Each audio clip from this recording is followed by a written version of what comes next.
বাবরি মসজিদ শুরু হবে বেলডাঙ্গার মাটিতে, তিনি কি বলবেন? দেখুন, ইতিপূর্বে আমি বলেছি, কি বলুন তো, মন্দির মসজিদ তৈরি করার কাজ ধর্মগুরুদের, ধর্মীয় ভাবে যারা ধর্মীয় অনুশীলনের মধ্যে থাকবে তারা করবে। সরকারের কাজ হচ্ছে শিক্ষা, স্বাস্থ্য, কর্মসংস্থানের ব্যবস্থা করা।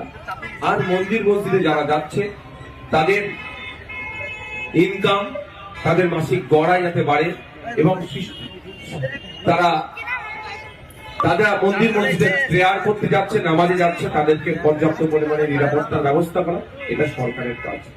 এখন পশ্চিমবাংলার রাজনীতি মন্দির মসজিদ তৈরির কম্পিটিশন চলছে।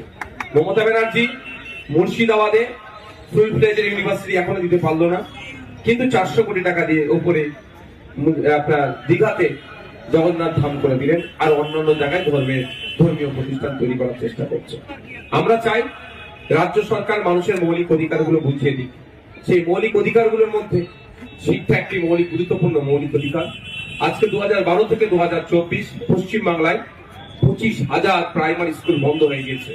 সেগুলো খোলার তো দূরের কথা, দার্জিলিং এ 25 একর জায়গা দিচ্ছে আবার মন্দির তৈরি করার জন্য।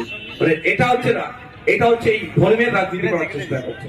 আমরা কম বেশি কেউ ধর্মে বিশ্বাসী, কেউ অনেকে ধর্মে বিশ্বাসী নেই, সে পরিমাণ যদি অল্প, যে যার ধর্মে বিশ্বাস করুক আর নাই করুক, অপর ধর্মকে আমরা রেসপেক্ট করি, আর আমাদের সংবিধান। কিন্তু আমাদের সাথে সাথে এটাও জানতে হবে, ধর্মচরণ একটা যেমন পাঠ, সাথে সাথে এইগুলো একটা মানব জীবনের গুরুত্বপূর্ণ পাঠ।